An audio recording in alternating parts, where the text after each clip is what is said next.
What is up, guys? How's everybody doing? Welcome back to the channel.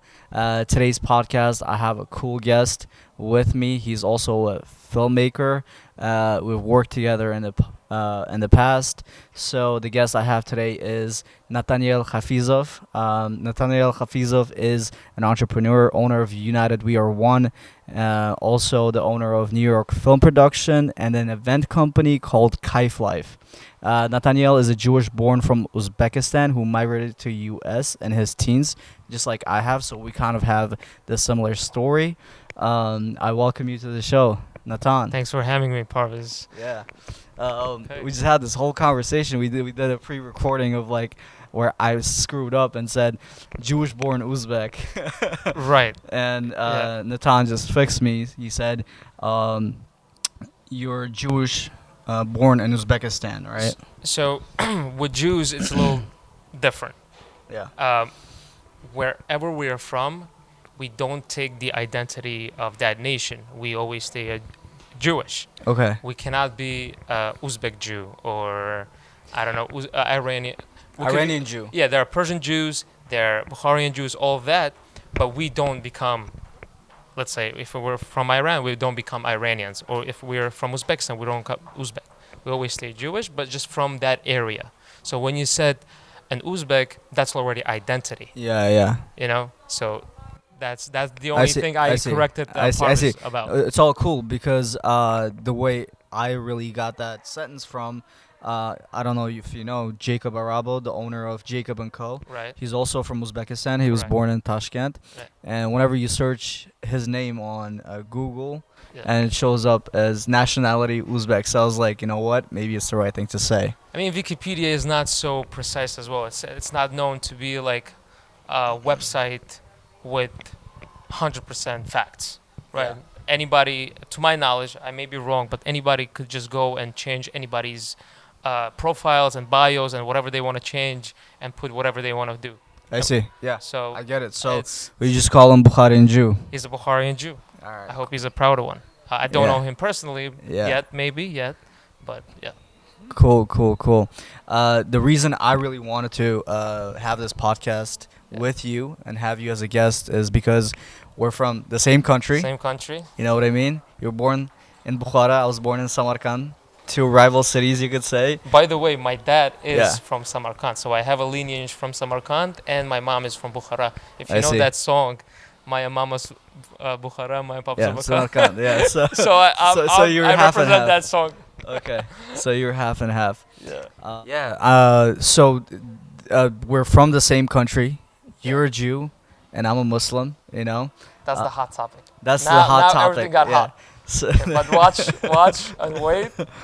Get the popcorn ready. Get the beer and enjoy the and show. enjoy the show. A Muslim and a Jew sitting across each other. They're from the same country, and it's really interesting. I don't think like I've seen a lot of people do this, and it's really interesting for me to like definitely historic. dive into it. You know what I mean? Let's do it. Because even though we're from Uzbekistan, like the national language of Uzbekistan is Uzbek, right? Correct.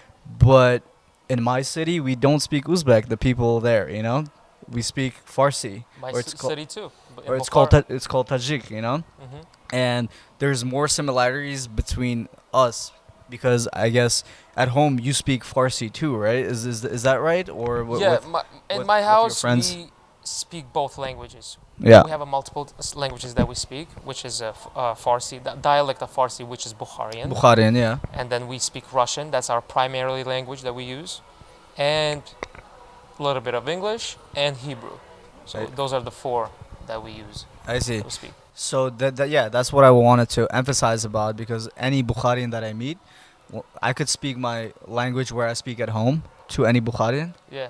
We They could get understand you. they understand me fluidly, you know, Fluently, yeah. like fluently, and then like I could become.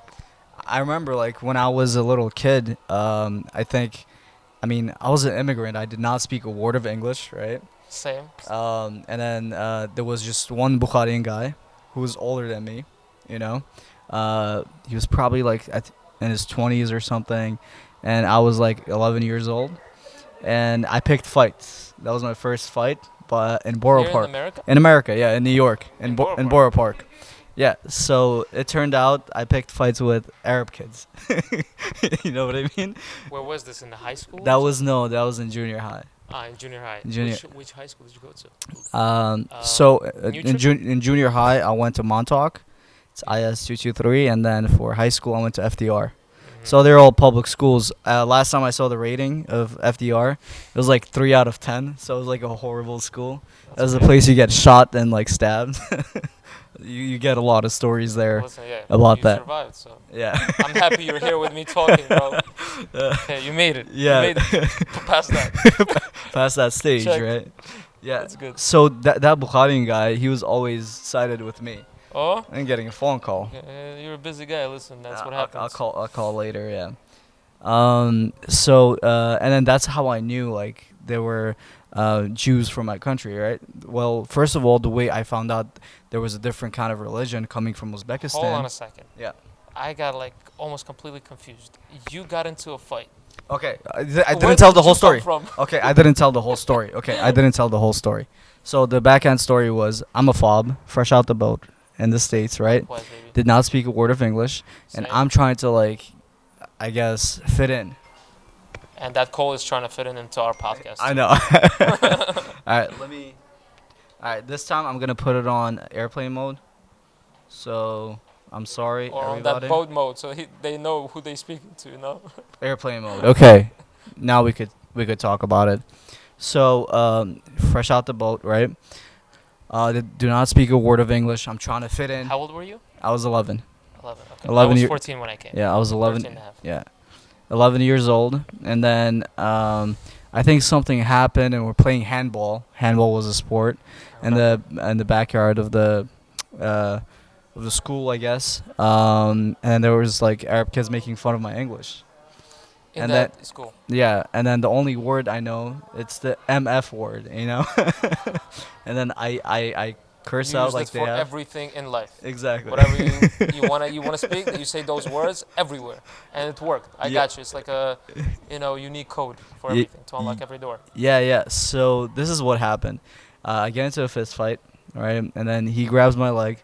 I start punching his head, right? And then he has friends around, and they're about to jump in on the fight with me. So it was 1-on-1 at first, and then their friends are jumping in. So I got saved by that Bukharian Jewish guy who was 20 What years was he old. doing there in that school? He was our neighbor. Ah, okay. So his house was like right on opposite of the school, so he could see everything, you know. And I remember just borrowing like Titanic movies from him or like the Troy movies from him. I used to watch that. What year was this? This is in 2006, I think. 2006. That's a year after I came to the States. But first of all, like me knowing any Jewish people out there, especially Hasidic people, I found out when I came to the States. Like the first day. So you've never met a I've Jew never- in Samarkand? No, I don't think I Really? did. I don't think. Hold on. I was 2005? I was 11 years old. So okay. maybe I have, but I didn't know that You didn't know, like, because it didn't matter to you. It didn't matter to me because when you come from Yeah. that certain part of the world, you think the whole world is like your people. Yeah. You know, from the same culture, same language, and You don't see a difference. you don't see a difference. Yeah, and Plus, just to my knowledge, Yeah. I mean, the Jews there looked very alike, like anybody else. exactly. They dressed Exactly. very similarly. Speak to the everyone same else, language. Speak the same language. So I understand why you couldn't really tell the difference. Yeah. Okay. So that was the whole deal. I remember actually coming in the second day, actually in the States in Brooklyn. We went out. We used to live in Borough Park, right? Mhm. And then I saw the what do you call Hebrew writings Yeah. all over Borough Park. Honestly, I thought that was Arabic. I was looking at my dad. Similar. Exactly. I was looking at my dad. I'm like, there's a lot of Arabs here, Dad. And your dad's like, "Welcome to Saudi Arabia or something." Mecca. No. We And- made it. Yeah, and then that's when I learned about Jewish people and all that. And then I lived in the Jewish community for over 15 years here in Brooklyn. Developed a lot of friends who were Azeri Jews. Most of my friends are Ukra- Azeri Jews, Yeah. actually. Uk- Kafkazi Jews. Yeah, Ukrainian Jews and all that. So and you're one of the friends that I have that I'm happy about from Likewise. Bukhara. Yeah. So, yeah. And I want to ask you the question, right? This is like the hot topic. Yeah. I'm going to probably Okay, make my seat got hotter now just Yeah. from you saying hot topic. Okay. I'm going to Next thing probably is gonna be just a lecture. I'm going to probably do a caption on Instagram for clips. How was it being a Jew living in Uzbekistan? How, like in Bukhara? How did it feel? Did you feel any difference? Like, did you feel like an outsider in your own country living there, or were you accepted? Like, that's a hot topic, I guess. You put me into like a crazy spot right now. Yeah, I mean that's You a want me to be completely completely blunt and blunt, honest? honest. Yes. So, it's basically you're saying how did you experience living there? Yes. Did you experience anti-Semitism? Is that what you're asking? Exactly. Yeah. Okay. I'll be completely honest with you guys and yourself. Yes. Yeah. Living there was good. We want to hear it better, so can you please get the mic? Okay. No problem. No problem. I guess everyone who's watching Yeah. will hear this, right? I had a good childhood, for sure. Yeah. I spent my first 13 and a half years in Uzbekistan, in Yeah. the city Bukhara. Yeah. We had a Jewish kindergarten, Jewish school, a library. We had everything that we needed. Yeah. We even had in our schools and kindergartens a few non-Jews that used to come with, go to our, institutions. To So- non-Jews used to yeah, go to Jewish yeah, institutions? So, Okay. so because I'll tell you why.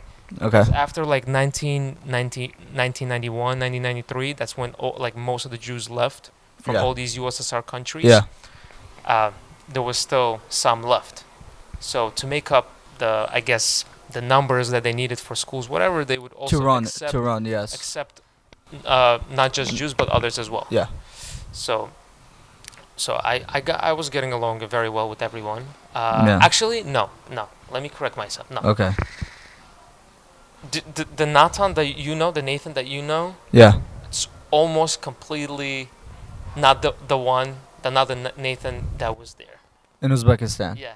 Like, what would your description be of me right now that you know me, you kind of know me? I mean, I know you as a adult Yeah. Yeah. Natan, you know? I don't know you as a child 13-year-old Natan. That would have been really different. Yeah. It was almost I completely could probably different. say the same thing about me. Yeah, Yeah. it was Just almost anybody else. Yeah. It was almost completely different. I was a troublemaker. Yeah. I'm not afraid to say this. Almost, this is funny. Almost fights every day.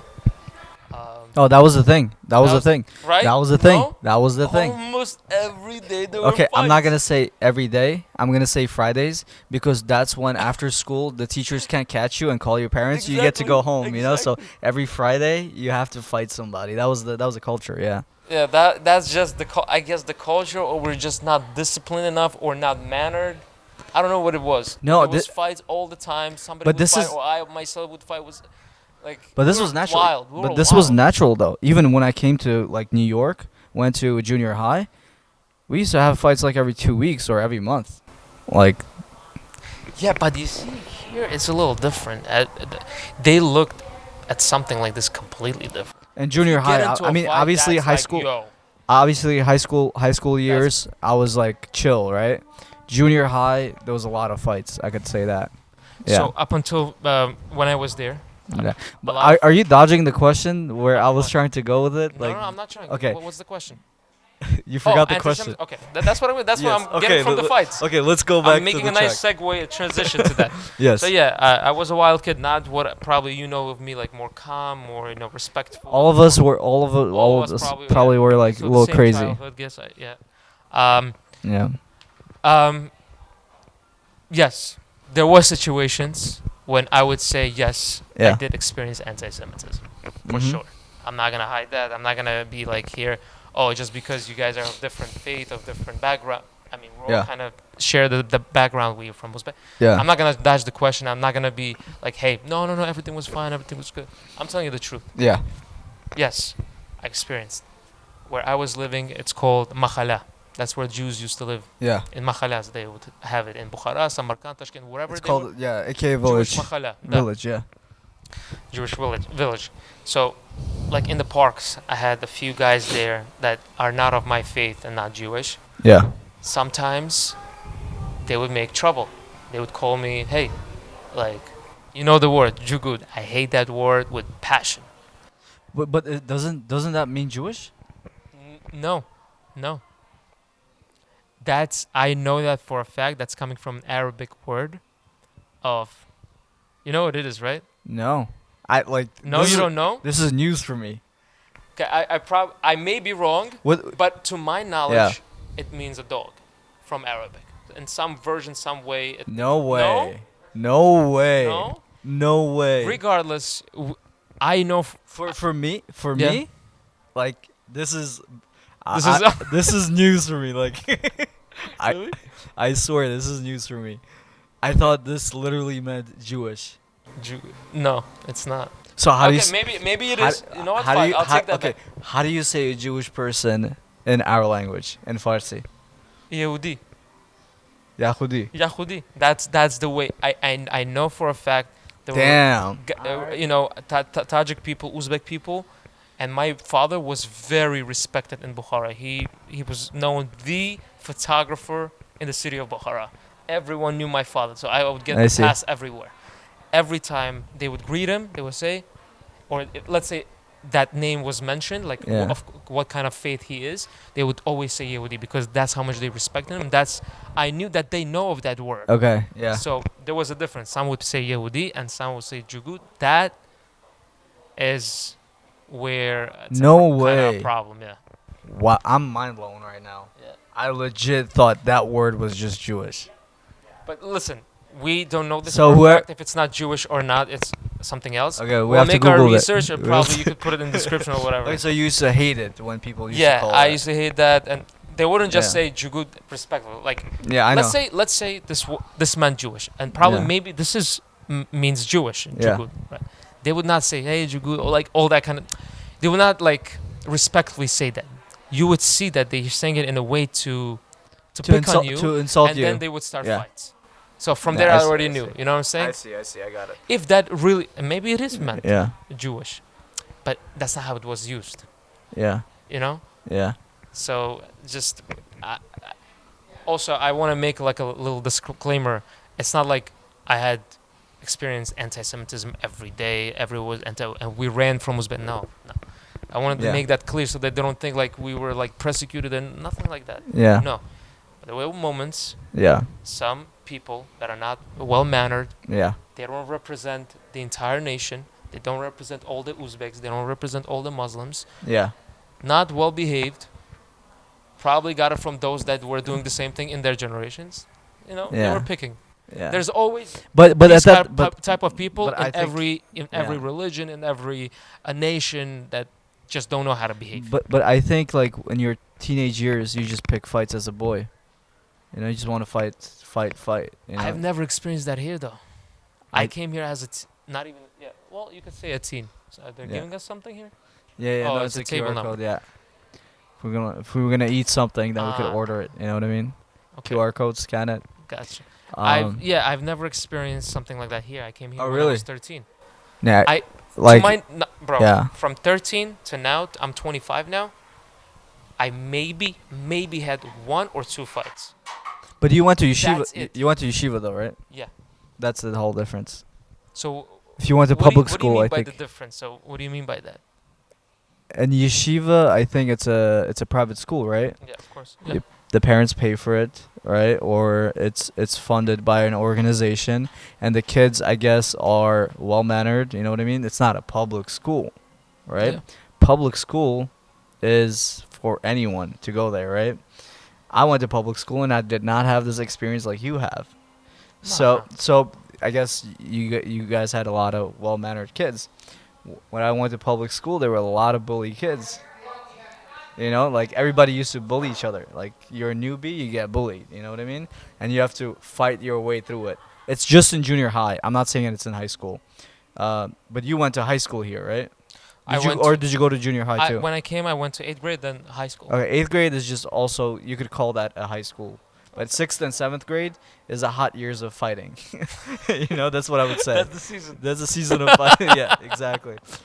But I had a lot of fights. I had witnessed my friends fight, and it was just crazy, because they were like Mexican kids fighting with Uzbek kids. It was just like all kinds of kids just fighting with each other. There's a lot to pick on. Everyone is from a different but background, nature, identity, and everyone's different. But at the end, whenever when we went back to class, we acted like we were cool. You know what I mean? Just for teachers to see like we're not causing trouble. But after school, you know what I mean? Yeah, I remember like 6th grade. It was craziest moment of my life. I've never gotten soccer punched. So I was playing soccer, Yeah. But Oh, that was punch. the thing. I mean, you're talking about Uzbekistan? No, or here. Here. I was playing soccer and had no idea what was going on. I was concentrating on the ball, and I think I passed the ball to somebody, Mm-hmm. and someone just comes and punches me out of nowhere, and I'm like knocked out unconscious. I wake up, there's like 5-10 people right on my head, just like with pouring water in my face. I'm like, what the hell happened? I thought I just fainted. It turns out like someone just didn't like me, and then came and punched me for no freaking reason During a soccer game. during a soccer game. It was He crazy. caught you off guard, literally. Yeah. Literally, I did not know who punched me at that level. Jake So- Paul. No. Jake Paul. Yeah, definitely You were not. the Nate Robinson. of that moment. Yes, exactly. You just dropped that. Exactly. Definitely Nate Robinson at that moment. And then, I mean, Nate Robinson knew who was punching him, right? At that point, I didn't know who punched Yeah. me. So, yeah, that was the thing. Complete shot. Next thing you know, and then I just picked fights. That's it. You know what I mean? You have to show who you are to survive, right? But then You gotta let them know you're crazy, You're so crazy. they don't mess anymore. yeah, but They that know wasn't you only. suck. I was a nice kid though. I always cared about my grades and I mean, stuff. that's what you say. Yeah, but that's what I say, right? But when it came to high school, That's not what I heard. No, I'm yeah. kidding. But when it came to high school, I joined a wrestling team. Even though there were like stabbings in school or shootings in school and FDR, we were like kind of out of that. You know what I mean? We were just on a wrestling team, and nobody screwed with a wrestling team. By the way, You know one what of I the mean? best wrestlers in the world are from Uzbekistan. Yeah. Tell me not. Yeah, one of the best ones are from Uzbekistan, Yeah. but the whole wrestling team were Uzbeks. By the way, my grandfather was a wrestler. Really? Yeah. Yeah. This sport is pretty big in Uzbekistan for whoever is But watching. I think this now. boxing is going great right now. Yeah. Wrestling, we're not at the top right now, but all the best boxers, 3 top boxers right now are from Uzbekistan, the lightweight champions. Is that guy still fighting? What's his name? That fought the big Russian guy. You know what I'm talking about? In my years, I was still in Uzbekistan and Bukhara when they Isan, fought. you know who we're talking about? Chimaev. No. What is He it? fought like a huge Russian giant. Yeah, box. Valuev. Ruslan Chagayev. Ruslan There you Chagayev. go, baby. He still fights? Nah, dude. I never- He's no, old. He done? He's old. Like, it's been years. Wow, I don't know how I remember his name even. Ruslan Chagayev. Ruslan Yeah, Chagayev, Ruslan yo. Chagayev. Yeah, Pulled up from like 10, 12 years ago archives, bro. yeah. Crazy. No, I don't think he fights anymore. But he's an old guy, I man. remember that was a Definitely. big thing when Ruslan Chagayev fought that Nikolaev or whatever his name was, Yeah. and he beat him. I Yeah. think he beat him. There was also another Georgian wrestler that we had in Uzbekistan. So I guess he got disqualified to wrestle for Georgia or Russia, and then he came to us, to Uzbekistan, to basically represent Uzbekistan in Olympics. And he got caught with like using drugs, I guess, from like 2008 Olympics. He came from Georgia to represent Uzbekistan. Yeah. Who does that? I mean, when you're disqualified to represent your country, right? When they're better okay, wrestlers. so he was disqualified. Okay. Yeah, so you go Didn't represent. just trade on them, like he Yeah, didn't so you just go. desloyal them. Yeah, They so, desloyed him. so you just go represent another country, right? Gotcha. Yeah. You could Yeah. Do that. So I guess that's what happened. Going back to all that, like, you being from Bukhara, like, how did you end up coming to the States? Like, like, Okay, how's that thing? okay, so most of the Jews from USSR, Yeah, they left a long time ago. yeah, they left Like in the 90s. yeah, 70, like 80%, I would say, 80, Yeah. 85% of them left by 1995. Yeah. We were supposed to come to the US at 1995, Yeah. the first time. The papers came. Um, my parents just both looked at each other, and they were saying, "Should we go?" They kind of decided yes. Then their family kind of discouraged them, so we Yeah. ended up not coming. Then the papers came in 1996, and the mailman brought the papers Yeah. of like the invitation on the day that my parents were supposed to be by the meeting in Moscow to go through their like whole process of refugee. I see. So my father, once he got the papers, he had to literally book a flight and go there, and it was just too last minute, Yeah. and we stayed. If we came here in 1995, I would never be born in U.S. no matter how. Wait, I- you were born in 1996? 1995. 95. If Okay. we Yeah. came 1995, I would be 3 months old, Yeah.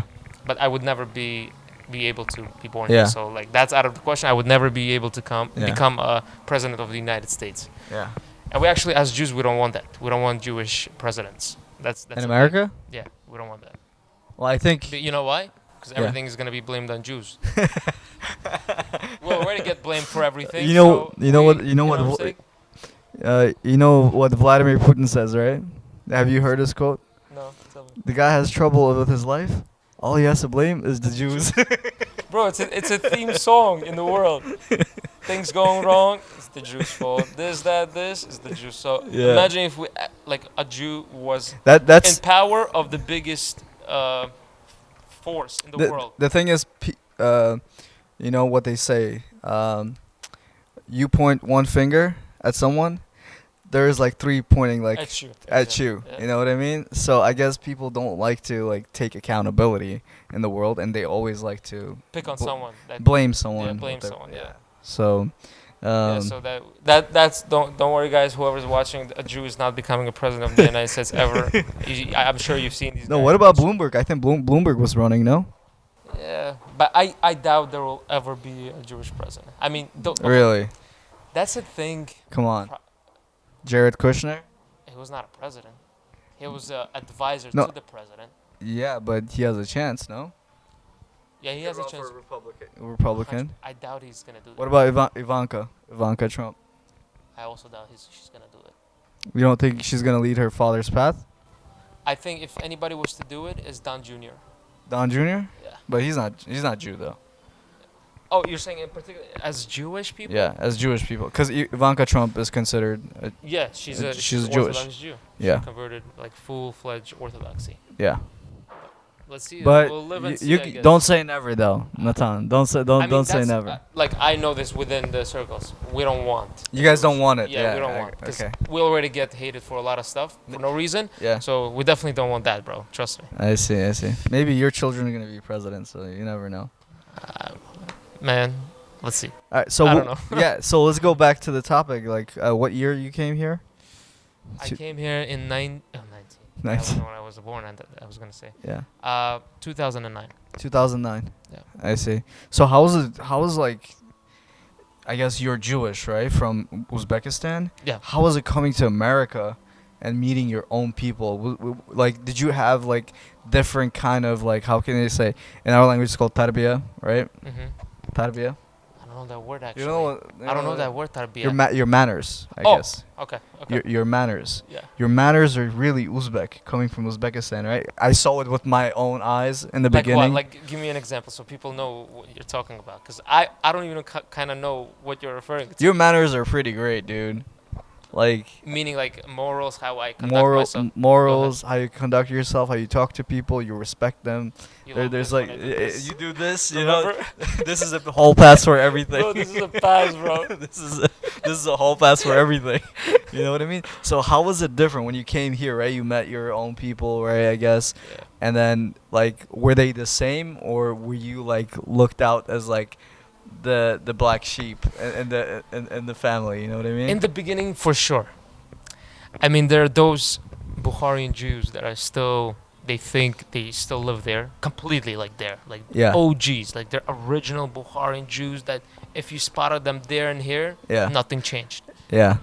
But I would say about myself that I did kind of shift. Um, I know a few cultures now. I know how it is in the Middle East. I know a little bit of the Russian culture because I Yeah. spent time in all these places, and I know the culture of Americans. So I'm like a big bowl of like a Caesar's. I don't know. Like when you go like into a deli, you make your own salad of whatever Yeah. you like. That's how I am. Like I'm a mix of all that. Mix of all that. Middle East, Russian culture, American, Jewish, Israeli, all of that is Yeah. me. So did you speak English when you came here, or? A few words of English because we Yeah. did study English in our school, Yeah. but I wasn't paying attention. Just like I wasn't paying attention at the Uzbek language. Yeah. For me, like the language that I spoke was Russian. So they were Uh, teaching Uzbek to you guys too. yeah, Back home. in the Jewish school over Yeah. there, Yeah. they spoke Uzbek to us. I mean, they spoke Uzbek. No, They taught you guys the classes Uzbek. were in Russian actually, Yeah. but we had a subject called Uzbek language. Yeah. I never liked it. You never liked it. No disrespect to anyone. Yeah. Just You couldn't learn it. It was too hard. It was difficult it was difficult. I also I'm because a it's not close to anywhere it's not Persian. close to me. Also, it's I'm a type of a person. I can only do what I'm drawn to and what I like. Yeah. It's But the hard thing- for me but to the do thing something is- that I don't. But the thing is, Not that I didn't like it. It was Okay. just I'm not. No, I no, wasn't okay. so drawn to. Let me paraphrase this, right? Yeah. When I was growing up in Samarkand, there were Uzbeks. Like my neighbors were Uzbek. That's Yeah. how I learned Uzbek, right? Because you're forced to like communicate and like be with the neighbors and You be see, friends you with had them. that. We in Bukhara, most of the people actually spoke Tajik. In Samarkand, it's like 50-50. In Yeah. Tashkent, it's completely Uzbek. Yeah. Almost. Yeah. In Bukhara, Yeah. we're very close to Tajikistan, Afghanistan, and then Persia, like Iran Yeah. over there. Yeah. So our region is still Mostly- they speak Tajik language, Yeah. or if Jews speak Bukharian. It's very similar. I see. So I got for it. me, there was never such a need to know Uzbek language. Yeah. And I also knew I'm probably leaving in the country, Uzbekistan in a few years. So what's the point? I'm like kind of wasting my time. Yeah. But my The- father was The forced. kid goes to school already knows I'm gonna be in America, bro. I already knew, bro. Yo, this is a waste of time. They used to put twos. The metric system was like Yeah. from 1 to 5. The Yeah. grades, 5 Yeah. being like 100%, like in America. And yeah, so I always had for Uzbek language. I had 2s and 3s, baby. I rock with that. I see.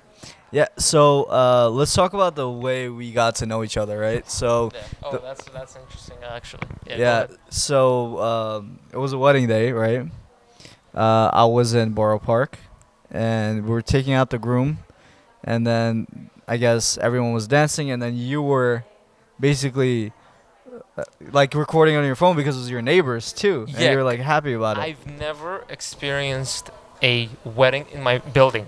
That's number one. Yeah. Number two, in our region, where we live, area where we live, the neighborhood in Borough Yeah. Park, it's 95% Jewish, Yeah. Hasidic Jewish. Yeah. I've never experienced a non-Jewish wedding happening like next door. Really? So to me, it was crazy, Wow. and not any type of a wedding, but an Uzbek wedding where I'm from.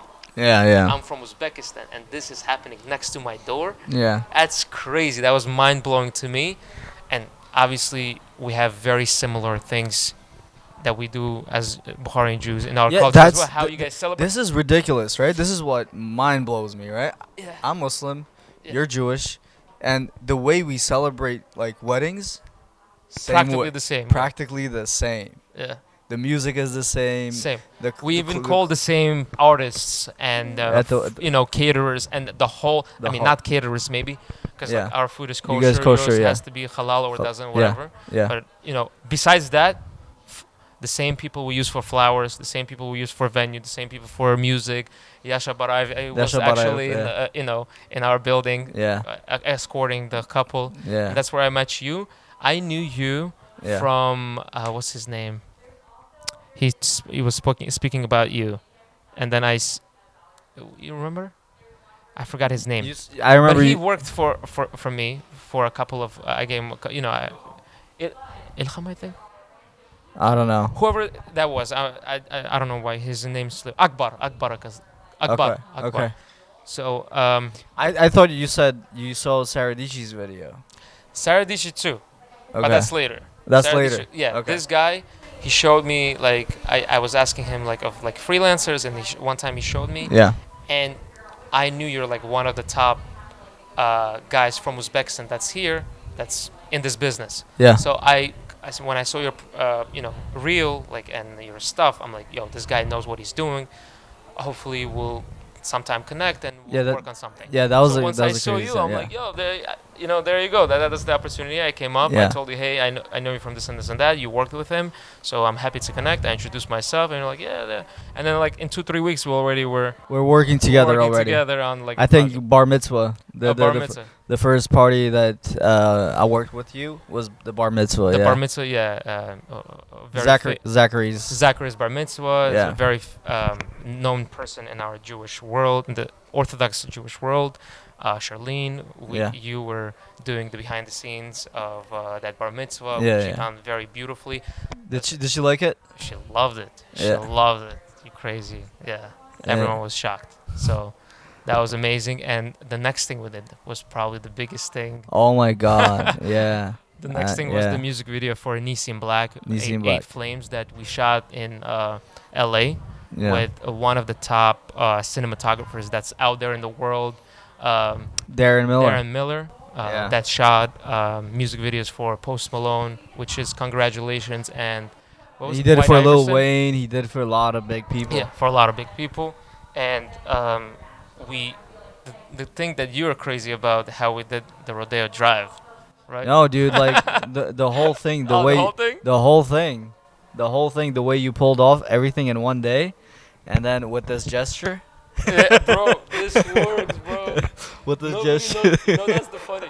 You know, I Yeah. know, like, but most of the people don't know that, and that probably saved me so much trouble and it opened so many doors. You don't. Yeah. 'Cause you're touching your heart. You're Yeah. trying to connect with the person from your heart to heart. Yeah. Bro, that always works. Yeah, I remember. So I remember you propositioning to me like, hey, let's go out to shoot this music video for Nissim Black, right? Yeah. I didn't know what to think of it, like, and then I searched who he was, and then I was surprised. It was like one of the black Jewish rappers. The And- first ever convert into well, there was a bunch of converts. Like Yeah. the first artist rapper that's black converted to Judaism and found himself within that, and all that. Yeah, exactly. So I agreed to do it. I was Yeah. like, I will do it for the experience. I will do it to see the process of like making a music video, right?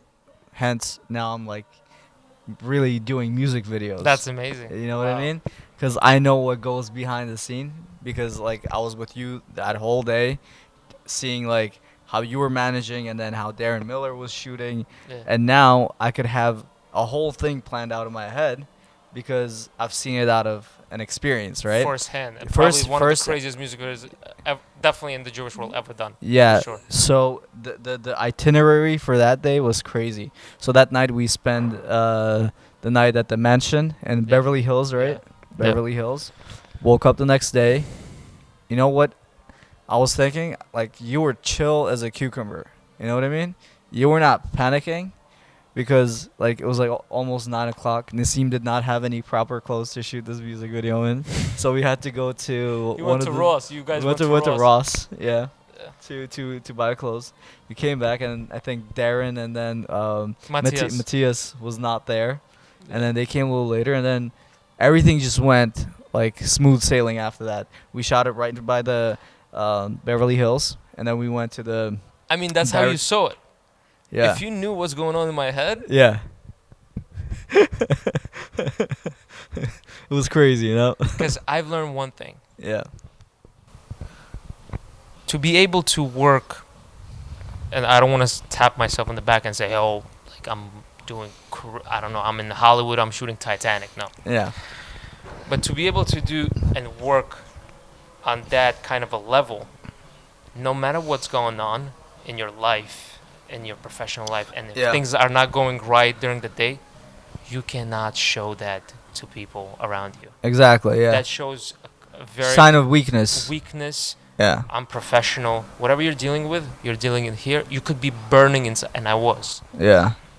Everything was kind of actually going downhill, and my face was. Everything's cool. Everything's nice, yeah. bro. You remember? Yeah, I was no. dealing. If we really were to pull this off again, Yeah. I would never do this by myself again. Yeah. Only had 2 weeks to prepare for this music video. Yeah. Everything from scratch. But this is I learned a huge lesson on this though. I learned a huge lesson. Teamwork. The No, only way. it's not only the teamwork. Yeah. It was one of your biggest projects, and Yeah. you were on the edge on this project. You were pushing your creative limits, Yeah. even though you were like going crazy inside in the head, right? Yeah. But if you you remember how I was bugging? There was I- sometimes I- I did not I know what I know. was saying. I know. So, let's talk about the whole day. We went to Barracks, LA. Yeah. We shot there, and after that, we went to the helicopters. We got 2 helicopters to shoot over. Shout out to the- Buff Nerds. Yeah, Buff Nerds.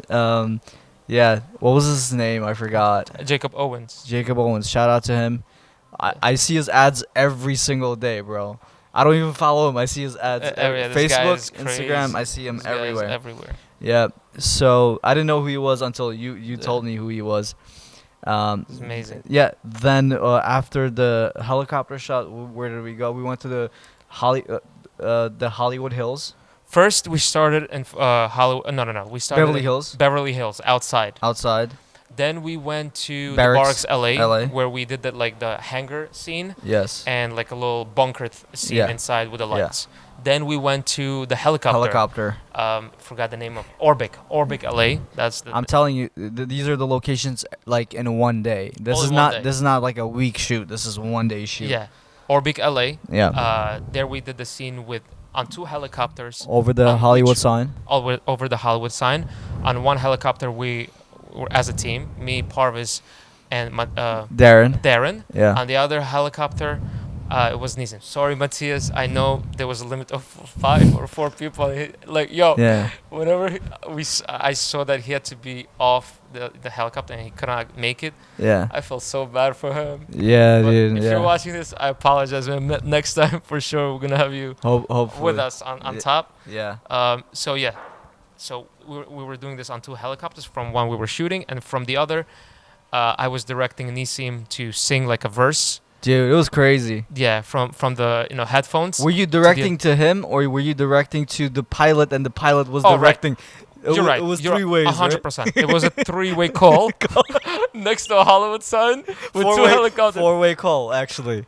4-way call. You were talking to the pilot was talking to the other pilot, and the other pilot Oh, was that's telling the true. receive. So 4 people. That's true. So I don't you even were- know what Nisim was hearing. You know how that goes, like when it travels, like Yeah. a story or whatever message travels from It every takes person. Probably the last person that's gonna hear the story is completely different. completely. So I apologize, Nisim. I don't know what you heard.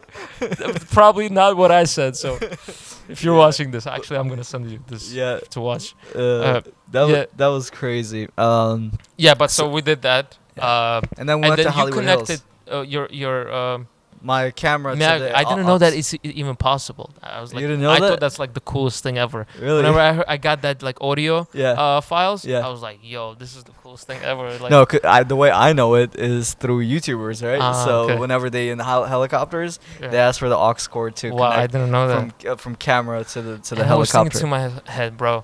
Right now we're gonna go up to a helicopter. This is like the money shot of this entire music video. The Yeah. craziest, probably I've never seen in a music video where they went next to a Hollywood sign Yeah. with the helicopters. Yeah. So I'm thinking to myself, we have the behind the scenes camera right now, and they're not gonna be able, like, you're not gonna be able to What was the shoot the audio. That would be like, wow. And then Yeah. you told me, oh, wow. I was like, yo. yeah? Miracle. What was the lens you guys used on the helicopter? I don't remember. Was it exactly. 200 I think mil- it was 65 to 300, if I'm not mistaken. Was you zoomed in all the way? Or no? He was definitely zoomed in. I just don't know at what focal length. Okay. Yeah, I don't see. remember exactly. But in post you could just like zoom in. yeah, no because problem, we right? were 'Cause- shooting on. No, Red? it wasn't a Monstro. We weren't shooting 8K. We were shooting 6K. 6K. 6K. I think it was definitely a Dragon. I just don't remember the sensor. Yeah. But we were shooting at 6K and you could zoom in. Yeah, Yeah. you could scale. So already 4 places that we went to, Yeah. and then we went to the Hollywood Hills, the mansion, I guess, by the hills, By the hills, yeah. and then we where were we had there. another director, forgot his name. He had a dog named. I forgot. I don't know his name. I just Yeah. I don't. So was he a director or just the owner of he's this a house? director. Oh really? He's a director that's just was nice. I mean, he was a friend of Darren. Darren, That was he nice, allowed and to film in he there. allowed to he allowed us to film there. And then we went to the synagogue. And we went to synagogue. Yeah. Aish. Aish, yeah. Yeah, I So love that's how all- you guys were pronouncing the name Aish. Yeah. Aish, Aish, Yeah, that was like Aish. Yeah. AISH. Aish. Yeah. And we shot there Yeah. for like an hour. Then outside of Aish, the people getting into the All right. So the bus. so And long. that bus, by the way, Yeah. I requested that bus on the day. On the day. That was crazy. If you guys don't know what Natan is talking about, so on the day of the shoot, we needed a shot of like Nassim Black, like and Going and like going into to the the bus, bus with And- the people. and then we did not have any like bus booked or anything. And I remember you calling the bus company. And the car And the coming car- from Orbic to like the hills. Yeah, it was crazy the way you booked it. You're like 400. What? You're 200. negotiating. I mean, yo, I'll give you business, that, yo, 200. You're negotiating. Yes, boom. And Nissim is like, yo, I like this guy. 'Cause that was the first time. Yeah, your negotiation skills are crazy. You were like, nah, this is gonna be in the music video. A lot of people gonna see see this it. company. They're Yeah, gonna well, call you this and that. Your negotiation skills were crazy. So that's what I was like when I was looking at you during that day. How you were like pushing to like finish this project, and then right after that we went to the Rodeo Drive. We went to so many locations. This is not a 1-day shoot, bro. It's not. This is at least like 4-day shoot. Kids don't do this at home. This is not. This That's is- not something you do This is a 4 ever. Yeah, this is a 4-day shoot. And then we went to Rodeo Drive, and then we started firing like the flames on the torches. And the torches we didn't also have. We didn't have torches. We went, yeah, while the music video was running, we went out to And Nissim was sleeping, by the way. Home Depot. Yeah, he was already at home, sleeping, recharging. You're charging. I don't know where Matthias and Darren went. And we went to Home Depot. We went to Home Depot or Lewis Yeah. to pick up torches and prepare for the scene where we had the bus Yeah. to take it. We to got got the Rodeo Drive. torches, and then we fired up all the torches. By the way, just before you say, Yeah. I don't suggest to do that. The thing that I did with the bus and the torches, never do that. You definitely have to be much more Professional, prepared. prepared beforehand, because I just didn't know where to get the torches. Really, I searched before, well, like one day before, everywhere. I could not find the torches. I'm like, you know what? I'll get there. Whatever happens, happens. Yeah. It's in His God. It's in His hands. It's I in His trusted hands. God. Yeah. If we are meant to have torches, we will. If not, okay, that's what He wants, no Yeah. problem. So No, I went with like, that idea. No, torches was not the biggest thing for me. Okay. The biggest thing was lighting up the torches in Rodeo Drive. Yeah, that's It looked like a riot. Honestly, it looked like we were about to fire up cars and like do crazy stuff, right? And just to mention, it was in a time when there was like an anti-Semitic attack by these two guys in LA, which vandalized the synagogue, and they did something. I think they stole the Torah or like took it and ripped it or something. So Yeah. that was during that time, and we were. Why did we choose to shoot in LA? And that, well, the song was about Hanukkah. Hanukkah, that obviously everyone probably knows about Hanukkah. Yeah. That's the most known Jewish holiday in the world. Yeah, it comes right after Christmas or before Christmas. Sometime Before Christmas. usually before Christmas. So that's the most known. Yeah. So the theme was 8 Flames. That's the song. The song. The name of the song is 8 Flames, and LA is not known to be the holiest city in the world. Let's just put it that way. Yeah, no. You know, a lot of things going down there. Definitely not. Yeah. Hanukkah, a holiday of Hanukkah, is about spreading light of God, of positivity, and that's why I chose not the brightest point in the world to come there and spread God's light. Positivity, So, positivity and all of that. So that's why we I chose see. that place, and that's why why did we do Hollywood? Like we went up on the Hollywood, next to the Hollywood sign, and a helicopter, all that. What was this whole jazz about? What was So this had a deep meaning for you. a deep meaning? Why? Because we want to shine the light God's light on Yeah. top of the world, and not the holiest place in the world, Yeah. not like Jerusalem or any other places Yeah. that are holy, that are known to be holy, but LA on top of the world, and just spread God's light. I see. For me, this is two things. Like and I see this what's going on in the world. It's a war between two type of ideologies. One is those that are on the side of God, Yeah. and the second that are not. So you see with can we talk about this, or rather not? I mean, no. Like, If you're the whole the the thing whole is, I don't, socialism and no, communism. I don't and- really, and- I don't really care. As long as you're passionate about it, you're okay with it, Yeah, we could go for it. I'm okay with. I mean, I'm okay as long as you're okay with it. I'm fine That's with your it. podcast. I'm fine with it. Yeah. Okay. So, socialism, communism, all these, ideologies Yeah. are based on the fact of a human ego. Capitalism. You would say the same thing or no? Capitalism, Because there it's is also a system. there is a factor. Yeah. There is a factor of ego because you're naturally not wanting so much money. That's your ego driving you to. It's kind of greedy as well. Yeah. It's greed, and that's driving you.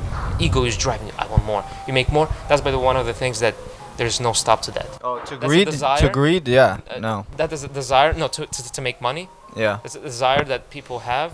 That if they pursue that, there's no stop. Yeah. They I will know. always- Yeah. So that is also kind of based It's on never too enough. ego, but it's not the same. You could be a God-fearing person, and I would say the faith that I believe in Yeah. is kind of both of stands from capitalism and maybe a little socialistic. I'll tell you how. Okay. Even though we're against socialism Okay. completely, because that's just. But that's taking where over- we came from, though, right? Yeah. It didn't work out great. Socialism back in Yeah. USSR. I mean, USSR it didn't work out. Yeah. Everyone knows, and it's never gonna work out. Yeah. But there's a concept in Judaism, like every few years, Does everything Judaism? gets reset. I have a Let's- question. yeah, So go. does Judaism talk about like how to govern a country or their financial system 100%. and all that, and how does that work? You know what I mean? What, Okay, so I'm not a crazy expert. I'm not a rabbi. Yeah. And also, whatever I said during this podcast and whatever I'm Yeah. going to say, if I contradicted the values of the Torah, which is the Old Testament, Bible, which is Yes. the Old Testament, I Do not take our word as yeah, professionals or don't experts. don't take my Yeah. word like I'm like a genius in Judaism and all that. There's much more respectful and more reputable people that you should listen to them about Judaism. Yeah. But if I contradicted, I apologize. Like anything. But from your I own apologize. knowledge, from your own From my own knowledge, what I Yeah, know, yeah. like how to govern. Yeah.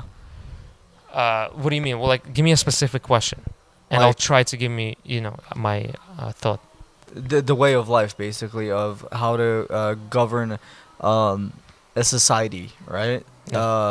With I guess with the Muslim world, they have their taxations too. Like at the end of the year, you have to pay some percentage of your money as a charity to help the poor and the needy, right? Yeah. So I'm not an expert in that level too, but I just know a little bit about it. So how is it like the similar thing with Judaism too? Yes. We have Yeah. a portion of your net worth, 10% goes Yeah. to charities. Like Yeah. any causes that has to do with spreading God's name. Yeah. Either it's organizations that are trying to pull the teens and kids to kind of teach them about our values, like Yeah. biblical values, Yeah. or spreading, I don't know, like kindness, spreading, I don't know, there are a lot of people that are, Helping the community. helping the community, homeless or don't have food to eat, like charity works like that. Yeah. It's called chesed. So you could use your 10% of your Yeah. net worth during the month, let's say, to give it to causes like that, or to education education that's biblically um, formed. Yeah. So you could use their 10%. So that's how it works. I Taxes. see. It's like taxes, but they Yeah. go towards a very interesting cause. So it's similar. It's similar to Islam too. So we have that kind of system. Like at the end of the year, I don't know. Yeah, it could be You- any time. You could be daily. Ye- You could do yeah. your calculation, or monthly or yearly. Exactly. Yeah. Yeah. So my question goes back to where you said there are two types of people. I'm paraphrasing what you said. They're the ones who on the God side, and they're the ones who on the opposite side, right? Yeah. What's the opposite side for you? The opposite side for me is Is people, the people that who are against God that live morally less. less morally? Yes. Okay. Okay. Let's just put it this way: if there are morals, there are one set of morals, Yeah. right? If there is God, there's one God. Well, one set of morals. Okay. So you cannot have morals Yeah. and have different morals. Yeah. Morals, by definition, is one thing. It could be one set of morals. What is right and what is wrong. Yeah. How? Okay, Parvez, you tell me. How do you know what you do is right? Well, that's a lot of people, How can you say but that, not okay. yeah, that what you do is right and it's okay. not wrong? Okay, I will say it with the best knowledge that I have Yeah. about this. Some of the people who are religious, who follow particular religion, Islam, Judaism, or Christianity, they go by the book, Right. right? So whatever they conduct on their daily basis, with business or any kind of relationships, they go back to the book. They go back to the scholars, ask them questions. Is the thing I'm doing right or wrong? Right. Or how should I conduct it? You know? And there are people who are, you could say, agnostics or agnostics. Yeah. Yeah. They solely operate their lives by their own feelings and judgments, right? Right. What feels right? Is it right to conduct this business with this person, to have this long-term relationship or not? You know what I mean? So it's just based on feelings. Some of the agnostics could be real jerks because all they care about themselves. Yeah. Some of the agnostics could be really passionate and care about humanity. So they're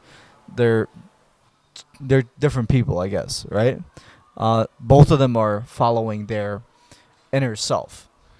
But people of the belief, they go back to the book, they research, and they do their stuff. So the moral of people who follow the book, I would say, is I don't know if it's right, but I guess it's if you go back to law books, I studied business law, right? Okay. It's called precedents.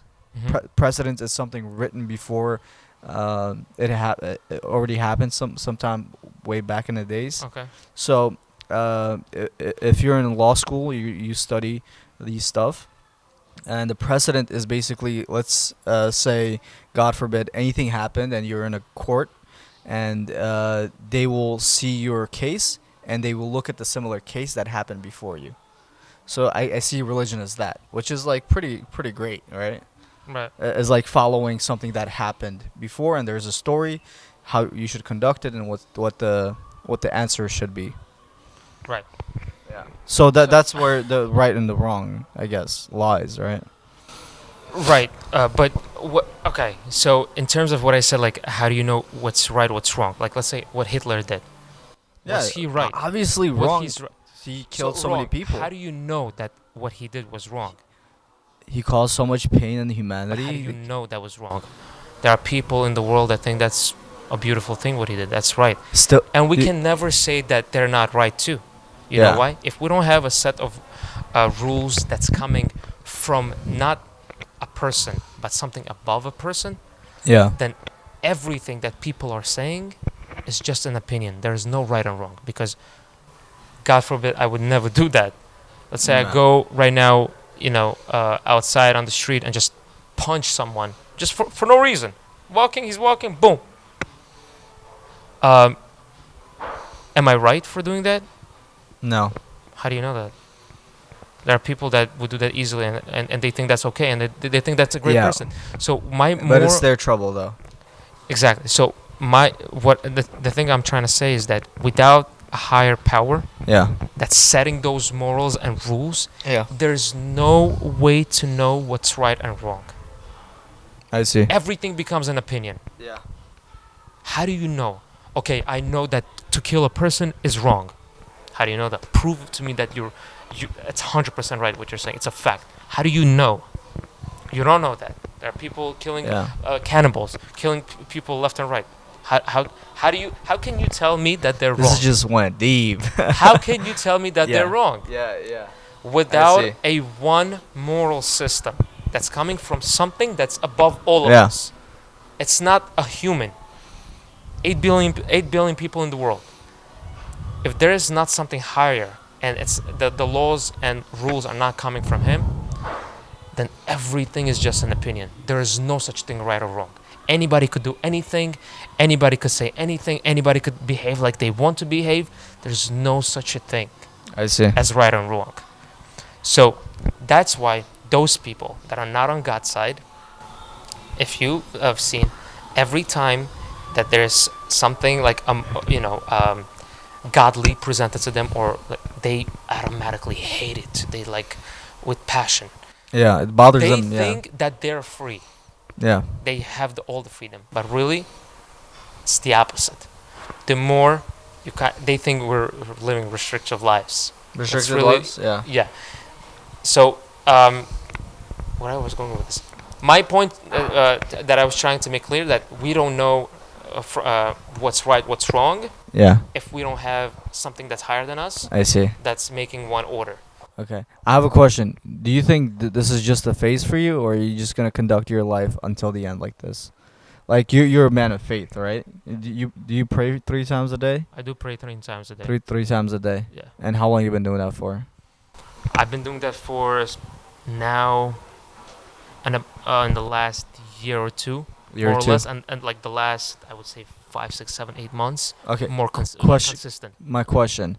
What made you more religious, I guess? Were you always like this? Were you always No, passionate? I wasn't always religious. Okay. So when did it begin, or I guess like what made you inspired? Okay, this began 5 years ago. All of this, I grew up in a. Let me just Yeah. backtrack. I grew up in a very traditional home. Yeah. Traditional parents who weren't like super religious at all, just traditions, all that. And then we came here, and my brother became religious first over there already. He started going to synagogue, keeping Yeah. Shabbat, the Sabbath. It's actually one of the 10 commandments to keep Yeah. the Sabbath. This is what I love about America, right? Same thing with my people, right? From Samarkand. They were probably drinking day and night alcohol, you know? You would see them, I guess, do all kinds of things back home, getting drunk, getting messed up. Once they come to America, they find this freedom of religion, right? And their throttle goes to like from 1 to 10 to being religious. You know what I mean? Because back then, during Islam Karimov's ruling, Yeah. you By the were way, I respected that president a lot. you were not Yeah. really allowed to practice the religion at your free will. You know what I mean? You're always being watched. Yeah. You're always being there's always being an eye kept on you. Now with a new president, it's much free. Everyone prays. Now everyone's so religious. But that's what I see. America, people who come from back home who were never religious, they come here, they find the freedom to Right. practice anything they want, and they just become so religious. And it just mind boggles me. But Like you also have to take into accommodation that when I came here, I was a kid. yeah. I No. That's So where I'm going with this. What made you Uh, be I inspired? would not say religious though. I would not call myself religious. Spiritual, Observant. observant. I'm an observant human being, observant Jew. Yeah. A religious level, like if you were to call someone religious, these people are doing exactly, completely, word by word, what it says and how it's done. So- I'm not on that level. I see. Would I ever want to be? On that level, would you? Yeah, obviously. Okay, let me try. Yeah. I would want to get to that level. It's not about being connected to a religion. Yeah. First and foremost, it's being connected to something higher than you. Yeah. That's first. I A always talk. connection with God, Yeah. a relationship with God. Okay. Now, how to get there? Yeah. That's the question. I always talk about this with my friends, right? So we always talk Okay. about it, and like if you want to follow everything word by word, Yeah. you would be living in a mountain with a bunch of sheep. You know what I mean? Building your own house, and like living this farmer kind of life. You know, like a shepherd. Right. You know, that's what seems to like to be the right way to live. By the book, you know what I mean? Word I by wouldn't word. say so. You wouldn't say so? I wouldn't picture it that way because the way it's taught in our traditions and religion. This is in my the book, this is my opinion. That's, Yeah, that's your opinion. Okay. that's my opinion. But I guess a lot of people share this kind of opinion Sure. with sure. me. That's a lot of people, right? Okay. Okay. It doesn't tell you to go be a monk. Yeah, In Judaism. that's what I would think. And Yeah. God forbid, no. It just tells you the whole point is your relationship with God, your connection with God. How to get there? You have the instruction manual, which is the Torah, the Bible, the Old Yep. Testament. It doesn't tell you to go somewhere, isolate yourself, and do all that crazy stuff. Yeah. It tells you to adapt to the modern world, to what's going on here, to be in the world, present like anybody else. Yeah. Interact with human beings, not just your own. No problem. Like, it's not like you're of different faith and I can't talk to you. No, I can say hello. I can speak to you. We could have a conversation. Yeah. I could tell you about myself and what we represent and what kind of our mission is. You could tell me, and we could agree to disagree. That's fine. Yeah. That's fine as long as we're doing this peacefully and we're maintaining that peace around the world. Because that's what we want as human beings. At the end of the day, 100%. we're all here. We have to find that common ground, and we have to be living till the rest of our days in this world. So Yeah, that's what we want. We want unity and peace. Yeah, that's what I like about the United States, right? There is like so many different kind of people from so many countries Yeah. with different ethnic backgrounds. Yeah. And we're just in this huge place called America, and we have to find a way to be peaceful with each other. Sure, that's crazy, right? Especially in New York, where that's probably the New York, biggest the most diverse place on earth. Yeah, with different backgrounds. Yeah, and we have to basically find this balance between each other. Like, how many languages is being spoken in New York? Every 130, every language. 30 probably, Yeah. or probably more. More, yeah. Yeah, that's what my mom was. All right, so let's slowly transition to your career, right? So whatever you're doing right now, with film production, how you got to it, like what inspired you.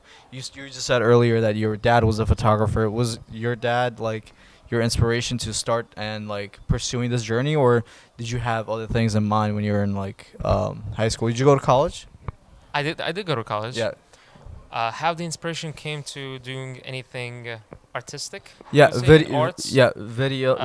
You're the owner of New York Film Production, and then now you do events. You have an event company called Khafizov. That's more directed towards it's more of a niche. Yeah. I mean, everybody. Welcome, but I kind of curated this for my specific community, which is a Russian-speaking Jews. They're Bukharian, Georgian, Kafkazi, Azeri, Yeah. and, Russian, like Ashkenazi. Yeah. Because that's what others. Nobody knows Kaiflight. What's Yeah. Kaiflight? What's Kaiflight? Yeah. So it's like my thing with my people. Exactly. Closest. Exactly. So you're building this community Yeah. around yourself. It's What like about? you do something for like your own Uzbek people, like something like that. Yeah, I haven't done that yet. So. Why not do it, man? I haven't done that. Maybe. What about We Are United? One. United, we are one. United, Yeah, we're one. that's right? a project. That's not a production company, or it's not like a events company. No, Yeah. that's a project. That's a worldwide project where the mission is to unite not just the Jewish world, Mm-hmm. the world, under one common ideology, which is biblical. Okay. And that's what, when I asked you, Parvis, how do you know what's right and wrong? Yeah. That's the idea behind it. Okay. And like I mentioned, I went to that point. I said there's two teams in the world. There's Yeah. one team that's pro God, and there's one team that's against God and all Yeah. those ideologies. Yeah. What we're trying to do with this project, I'm sure a lot of people watch conspiracy theories, like Yeah. A lot one, of I one, used to do that all the time. When I was one 15, world order. 15, 16, 17, 18, up until the age of 21, I think. Conspiracy theories were my On the thing. max. I was 9/11 and inside theory, To the like max. inside thing, like a lot of conspiracy theories. The Earth is flat. So many crazy conspiracy theories out there, So right? I'm sure you Alex watched. Jones. Right. I think my dad was into conspiracy theories too. He used to watch Alex Jones in in Russian. He didn't speak English. You know what I Wow. mean? So he had the translation of it, and he's like, "Oh, watch this." But then, like now, I'm out of like conspiracy theories. I don't watch none of that. Like I try to keep my head away from like the conspiracy theory So I'm world. sure you heard of one world order. Yeah, I've heard of it. Yeah, Illuminati. Illuminati, all Yeah. that. When this is conspiracy theories. It doesn't have to be a fact. You don't have to take it as a fact. All that. This is just most of you definitely Yeah. heard about too. So we're just talking about it. Yeah, It's not like that we believe in, but I'm sure you heard of it. One world order. yeah, People that's nothing above them are trying to set up rules for the whole world. They want to make a world one yeah. by what they think is best for the world and create one set of rules. Are we gonna talk about George Soros right now? You could. That's definitely the ideology I- I'm going against. See, the thing is, That's what he's I do not promoting. know what's going on with George Soros. Everywhere, like on not everywhere, on social media, whenever I go, people Yeah. talk about George Soros. Like, who's this guy? What does he do? What is his goal? Like, what's I what's hate the going? fact that he's What's, Jewish. what's going on? This is a disclaimer. Yeah, I wish he was not Jewish. I wish, because I wouldn't want So, Jews to be can you- portrayed can you as anti-God. I want. can you all the inform Jewish- me what is he doing? Like, I have no clue. Like, I what don't know what exactly what exactly. I haven't he been does keeping up or with how conspiracy he makes world. money. I know he's a billionaire Yeah, and he sponsors all these BLMs and all left. Are we too? yeah. What is it? What? Sorry. He sponsors all these projects like BLM movements and like left-wing ideas that are anti-God. Anything anti-God. But what is his goal with that? I know the source of all of that. Like, is he The making source- is he making money off of it? I don't know. I haven't researched that much. One thing I know, the source of that is Does he big want ego. Once you have money, the Yeah. next thing comes, you want power. power? Yeah. No, power structure. We get it. Like a lot of people. And we're They going do- they against, do a lot. exactly against that. Our mission as United We Are One Yeah. is to make the world a place that's one world order, but under God. I get it.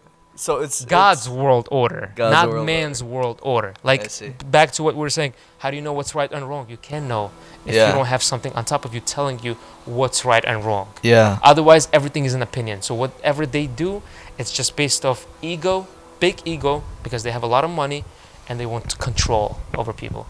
But that you could say that a lot of about like dictators and stuff too around the world. 100%. You know. It's ego. Yeah. It's all driven by ego. That's the concept. But The more you I'd let- like to know more about George Soros. Like, what's the I don't know. I don't like, know so much what's- about him. I oh, just yeah. know that he is a Jew.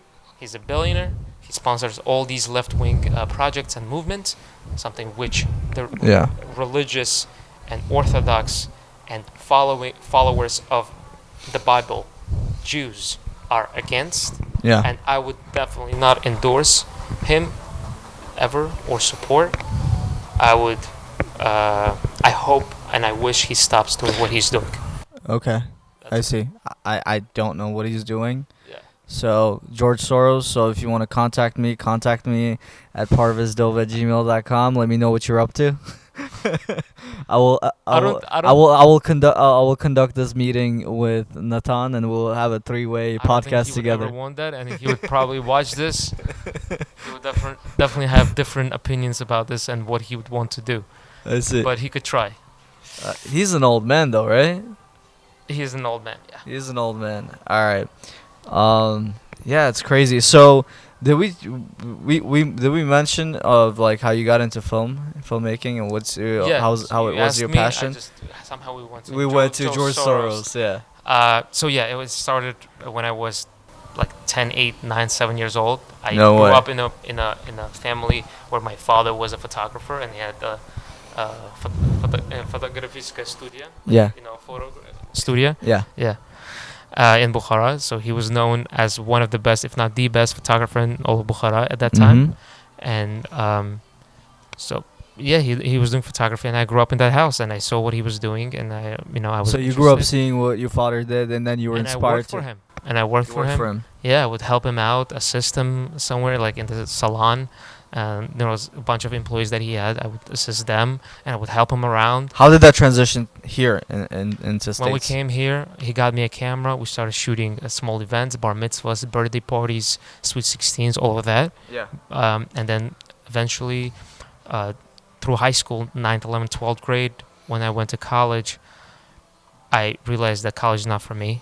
Yeah. Because that's something I would want to pursue is not within college. Yeah. So I had to drop back after 1 year in City Tech. I dropped back, and then I went completely full force professionally on video and photo making, like a photo business and video. Yeah. But then I kind of got shaky again, and then I went to Torah College, 2 years there. What did you do there? Associate's degree, media. Media. Yeah, Okay. media and arts. So you were still in video, around this sphere, and I'm like, this is a waste of time. Yeah, I'm gonna get a degree in something I cannot make money from. So I learned a few things, but it's not gonna help. So what's the point of? So it turned out for you that college is a huge scam. For me, yeah, definitely. For most people, I would say yes. If you are passionate about something, and your passion is not within the college and like that direction, then don't do it. Yeah, like if you're a lawyer, medical field, doctor, medical field, accounting, you have to go to college, in order to graduate and make possibly money. But if not, that's not making you money.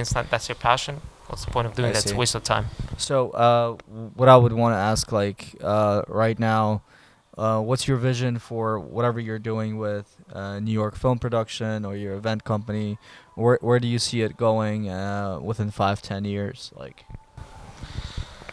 so I'm in a very interesting place right now, actually, in life. Yeah. I don't want this to go like crazy personal. Yeah. And you can just touch on it a little bit. Yeah, on the I'll surface. just touch on the surface.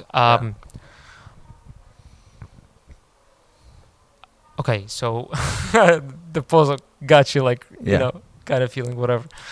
But with New York film production, I don't know. I'm maybe going to sell the company. You're gonna be selling the company. Most likely. Most likely, okay. The events business, the Kaif Life thing. Yeah. We'll see where it goes, because all of that was. You're pulling a lot of events. Yeah, but all of that was. You pulled an event in Miami. Miami, yeah, I did. Philly. Within the last 3 months, I'm about to pull 6 events altogether. Wow, that's insane. That's intense. And how many guests you have per event? About 50 to 70. That's really good. Yeah, that's really nice. Thank you. But it was a crazy journey the last 3-4 months. You understand? You probably learned a lot. A ton. And I would never learn what I've learned have I went just doing theories and reading how to do events or like. Exactly. Yeah. You just got up and did it. Yeah. So this is what I really wanted to emphasize. What I learned from like the event that we had with Nassim Black's music video. When that thing happened, I learned that you were on the edge that day. Every single moment was an edge. Could be a failure, could be not, right? Yeah. And then I tested that on myself. And I was like, you know what? I have to be in the edge all the time. Let me put myself in a place where I could fail. And every time it works out pretty great. I fail. All right, I'm going to probably take 2 days off. I'm going to try again. It's not. Wake up, try again. You know what I mean? at least out of those 10 tries, those one of it will be crazy successful. And this has been working. This has been working. And whenever I find myself in a safe spot, I don't find where myself you're comfortable. where you're comfortable. I You're don't going find myself down. growing. You're going down. Exactly, you're going down. You're in your comfort spot. You're not getting out of your comfort zone. And then whenever I just try to leave the comfort zone, whenever I'm like on the edge, that's when I see myself growing. And Exactly. like That's the only way. this is the biggest thing that I've learned, like working with you during that day with Nassim I Black, appreciate that. because that whole thing that you pulled off was crazy. That's what I want to say. I appreciate that compliment. Yeah, it was crazy. Man, like, you're doing some awesome things that I Yeah. see that, I mean, I don't have a clue how you do them. Like everything with Photoshop and all these videos that you do and vlogs and blogs and going from this. You're doing like car reviews, and you're doing tech reviews, and you're doing like restaurant reviews, and you're meeting all these great people, and you've done some intros or whatever work for Casey and Sarah, we work with Sarah DJ, Yeah. some other famous people. The work and growth that you've been showing and the effort that you've been putting is enormous. What I want to tell you is to continue to never stop. Don't be afraid of failure, Yeah, exactly. and don't yeah. be afraid to try and do what you can't. Yeah, That's where you learn. Exactly. So that's where I found it. Like, I guess every person has a chapter in their life, and they realize they've been going the safe route for way too long, and they have to take some risks. So that's where I have to remind myself to get out my comfort zone, take bigger risks. Whatever risk you took with the music video was crazy. Really learned a lot about it, right? From that perspective. And plus, yeah, I try to like keep myself into how can I say, push myself towards new things. Right now, NFTs are pretty huge. Yeah. Dogecoin is pretty going up. Like I've been, if you know me, like I'm under the computer day and night. Like I know what's going on in the market and the stock market too. I've been investing in my free time after COVID and stuff. Not to interrupt you, by Yeah. the way, can I just share one motto that I have and Yeah. it drives me throughout my entire life? Yeah, go. And that's what gets me to go and do what I do and just not read about it and just do about it. Yeah. One thing. It's a biblical thing. When the Jews left Egypt, Yeah. they had to go through the sea. The Egyptians were in the back of them. They were chasing them to kill them. And in front of them, there was the Red Sea. I'm sure you've heard of that story, the sea splitting. Moses splits all this. Yeah. There was one Jew by the name of Nachshon Aminadav out of the 3 million. When the Jews came to the sea, everyone was stunned. They looked back. Wow, Egyptians are after us. What are we going to do? We're going to all die. The sea is in front of us. Where do we go? That's it. We're locked down. They're going to come and kill us. Slaughter all of us. Take our women probably, Yeah. And We already do know, whatever yeah. they got to do with it. Yeah. Them. So everyone was stunned. There was only one Jew by the name of Aminadav ben Nachshon. He said, he didn't say anything. Yeah. He just went into the sea completely till the sea was already at the level of his nose, and that's when the sea split. I'm sure most of the people don't know the actual story. I don't know. Yeah. That's only when the sea split.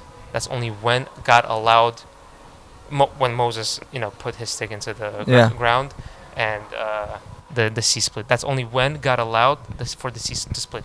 Now, why did God waited for that moment when a person is going to do action? He's not interested in people that talk. He's not interested in people that think and don't do anything. He's interested in people that do what they say. You believe in me? That's not enough. Just because you say, oh, I have the craziest level of belief in you, I have faith in you, Yeah. God this, God that. That's beautiful. That's beautiful talk. Anybody could do this. Anybody could be a beautiful con artist. Yeah.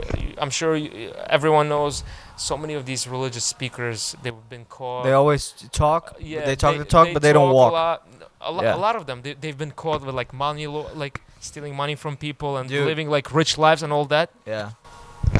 That's something God is not interested about. What God is interested about and what He wanted to see in those people, Yeah. don't talk about it. Do about it. Be it. Do about it. Dude, like this And is he showed that he believes in him. He didn't speak that he believes in him. Yeah. He showed. He went in there knowing that if God doesn't say, that means I die. Or if I go, like he went with complete. Imagine knowing what was for the what 100%. yeah, what's No, the Parvis, motto? What's the motto? Hold on, I'll get to it. Okay. Parvis, imagine knowing 100% that God exists. Just get to the state. I know Can you that. imagine? Yeah. So Yeah. God was I know that speaking, God would do exists anything- 100%. Anything he would ask you, you would do, right? Um God is speaking to you. None of us ever experienced. There's only one person I in don't the whole world that experienced that. It's Moses. That I God don't think spoke directly to him. yeah, I don't think God will speak to me because I'm not a prophet. I'm not just any 100%. Yeah, if 100%. if God does speak to me, then I have big troubles. You know what I mean? 100%. I'll call Same here. I'll call Same you. here. I'll be like, yo, No, Natan. don't call me, bro. I don't want those phone calls. You call your, I don't know, lawyer or whatever you want to call, bro. I have enough No. trouble. Call me, Remember you telling me that God would tell bro. you Yo, can I call don't me. know this guy. Speak to him. Yo, pardon him. Don't be hard on him. All that. Nah, I'm not a lawyer yet. Oh my God. Oh That's my fine. God. But imagine, Yeah. Parvis, you know 100% God exists, right? Yeah. So and he's speaking to you. Yeah. Whatever he would say, you would do, right? This is God talking. This Yes, is not even yes. Trump or Biden or Putin. Who are Yeah. these people? These are just Yeah. people. Yeah. Flesh and blood, nothing else. They're Yeah. just like us.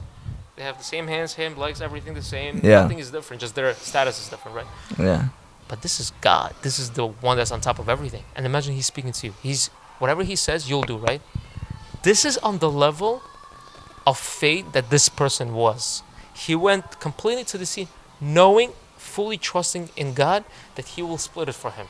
He went until the end, till the nose. He was already drowning, and only So he then couldn't God swim? split. He couldn't swim? No.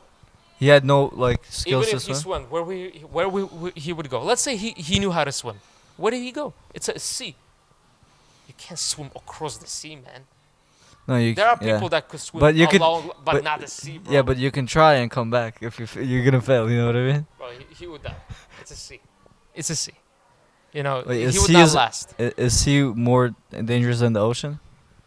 Well, I mean, So ocean when is you- dangerous, sea is dangerous. Whatever Yeah. you see those triathlon people do, Yeah. they do kilometers, 17 kilometers, 20. They but, do crazy stuff, bro. but not through the sea. Triathlons. Okay, fine. Let's say he would even make it himself. Let's Yeah. just say that, even if it's, let's say this is a fact. He could swim, he would do it. What about the other people? Okay, I don't know like the logistics of it and My like point why being- why the sea split. I think Yeah.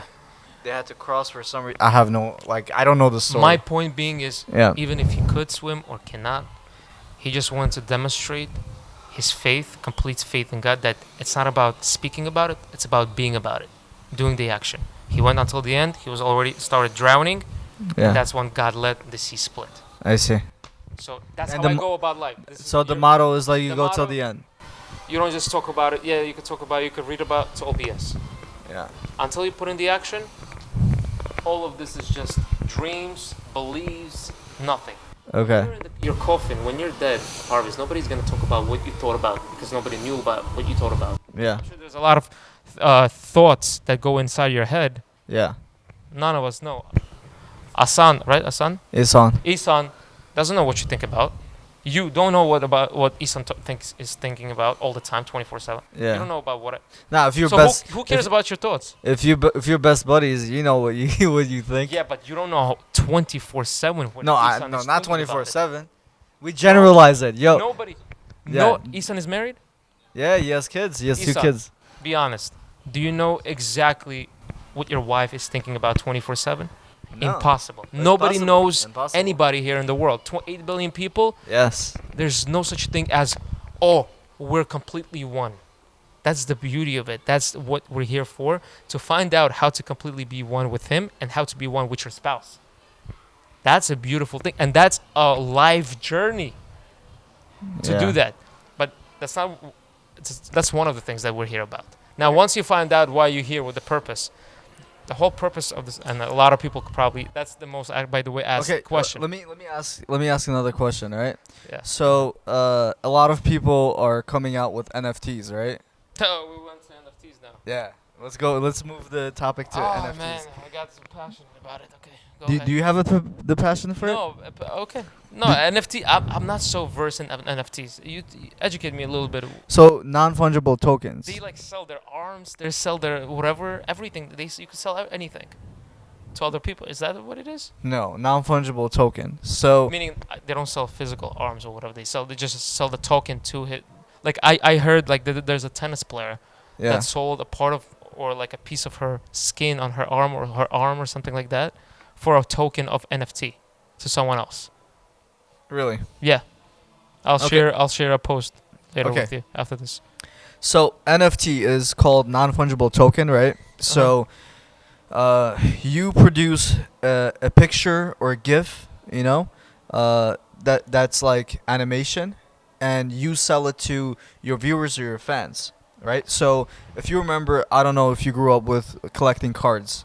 When I was young, back home, we used to collect like, the gum iris.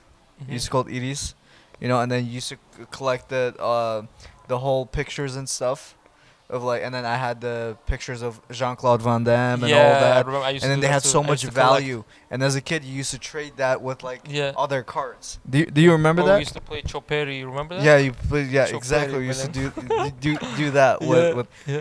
exactly. So non-fungible tokens are supposed to represent that thing, but it's digital now. Digital. Okay. Got it. You know what I mean? That's crazy. So you're selling something that's digital. Like JPEG, you have something on a picture, some picture on your phone, right? But you can't claim it as your own because you don't have the how can I say the blockchain supporting it. You know what I mean? So with NFTs, when you buy something, you get a unique out of like probably there are hundreds of those cards or pictures, and you own one of them. Or if there's one of one, you own just one piece of that art, and nobody has it. Mm. Wow. You get it, right? So a lot of artists have been making money. I know a guy, Beeple, I think, he made $69 million selling his NFTs. His Instagram is insane. I love his NFT arts. He's an artist. I guess he draws. All he does is draws every day, and he sold his for $69 million. Logan Paul made $5 million with his NFT. And there's a little And cat. what were they selling? Like what kind of art? Like Logan Paul. What did he sell? So it was just an NFT art of him, like with a Pokemon card, I think. Oh wow! Yeah. For $5 million he sold. He made $5 million selling those cards. Yeah. And it's called a non-fungible token. So non-fungible meaning that you can't replicate it. It's just unique on its own. And I think Gary V is coming out with his on May 5th, and he's Mhm. been talking about it everywhere. That I saw that he's talking about. I just didn't pay attention. Like it's going around, but I didn't really pay so much attention. Yeah. So That's amazing that you're telling me this. so that's the NFT world. And the thing is, it's backed by Ethereum. Mm. So in order to buy an NFT, you must have an Ethereum in Mhm. your account, Gotcha. or else you can't own an NFT. So I just want to get your opinion. I explained to you what an NFT was. What do you think about it? What's your perspective on it? I mean, that's where the world is shifting, right? Everything is becoming digital. We used to have crazy big stores, clothing stores, electronic stores, any kind of stores you want, like Toys R Us, all these. And look at them. They during the pandemic, especially, they all started shutting down, except for like big ones like Walmart. Yeah. Everything is going digital. Amazon, Walmart is going digital right now. They want to be like the Amazon now. They want to sell all of that they sell, and plus like compete with Amazon. Yeah. Everything is going digital. E-commerce, I don't know, Airbnb, Uber, everything is becoming digital. Question: Yeah. Would you buy an NFT? 100%. You would buy an NFT. Why not? You guys heard it. Natan would buy an NFT. If Before buying, though, I suggest researching before making a move yeah. to buy anything. Wait. I'm going somewhere with this. Okay. Okay, go. So you guys probably don't know. I already have an NFT. I created 100 of 100. I made it special. It's a picture that I have worked 6 hours on, and I made it detailed. And it's a picture of me with like compilations of other Photoshop pictures. So I made that an NFT. I saw that. So So you posted. yeah, in order to create an NFT, you have to spend money. So basically, you put it out to the market, right? So I think I spent like $100 to $200 to create it just to test it. So I haven't made a video about it yet, so I'm just gonna be making a video soon on NFT, just announcing it. And also I want to get this Instagram picture. It'd be pretty nice. You know the dude with sign? Do with the sign. Dude with the sign. Right. Yeah. Yeah. Yeah, I just want to do that in Soho. Recreate it. I'll be like, buy my NFTs. Oh, you want to do it? That's Yeah. a funny one. That's gonna go good. Yeah, so I'm excited about this world. NFT, Dogecoin, and all that. Yeah. It's becoming very interesting. Did you invest on Dogecoin? I did. Did you Didn't make? really make anything. I'm losing money right now. I know, because you probably invested at like 40, 41. Yeah. That's what I did. I got it in the wrong time, man. I put in $1,000. The thing is, on the video that I made, I said I'm comfortable losing that $1,000. I didn't say the amount of money what I'm gonna put, but I put down $1,000. I'm very comfortable losing it, so I'm not gonna You know, that's be depressed on losing $1,000, right? So what we I just did. put in there. I forgot about it. Next thing I know, I'm losing so much money. But now it's just going up a little bit by a little bit. But Thank I'm God. thinking hopefully it's gonna go up again. You know, how Bitcoin was. I really didn't want to miss out on Dogecoin because when my mom was in college, she was learning about Bitcoin, and Bitcoin was $14 a pop back then. We were doing her papers together. I was helping her with her Bitcoin paper when she was in college. And I was asking my mom, like, Mom, like, why don't you buy $1,000? She said, I don't believe in it. You know, I don't think, like, what is this? You know, I'm just gonna waste my money. If and she put wrote in a whole- 1,000, Watch this. She wrote a whole paper about Bitcoin, what it is, what it does.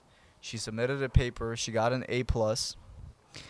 If she had invested $1,000 back then, that $1,000 would be $4.2 million right now. it's crazy. $4.2 million. I mean, if Bitcoin is 60,000, I mean it's dropped a little bit, but yeah. So I didn't want to lose that opportunity, so that's why I'm just like, whatever I'm making, I'm thinking of ways to invest something that will grow, eventually. It's a good investment. The main thing I think to when you're investing, first of all, you have to invest.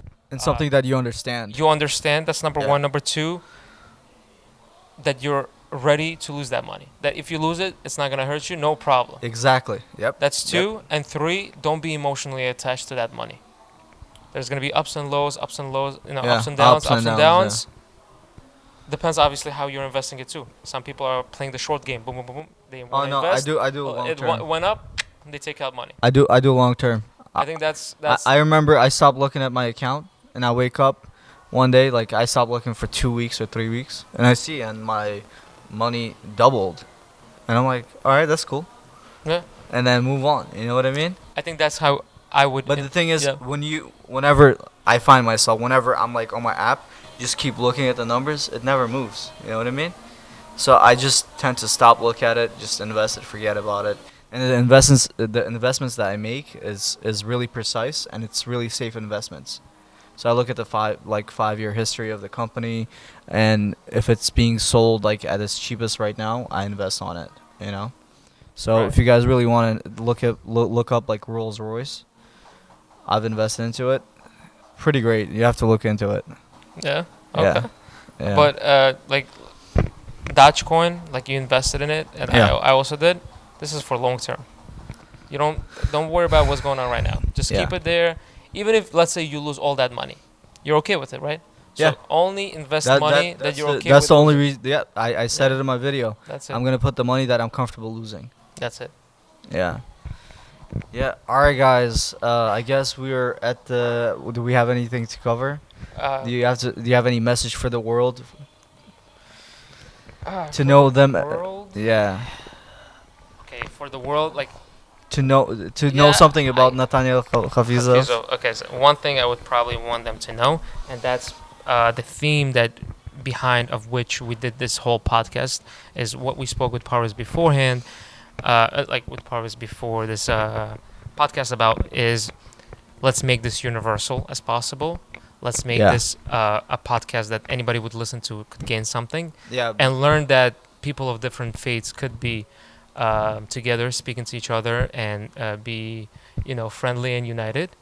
And that's the type of the world I want to create for my future generation, for my kids, so Yeah. that there's peace in the world, there's no wars in the world, there's love, unity, and godliness. So with that message, I want to send that message to all the people that are watching. Yeah. So there would be a world, a moral world, and that's the only way that society can be living in harmony and disciplined, and that's it. I'm gonna end it with one thing, right? Um, we're all programmed to hate from our young age, right?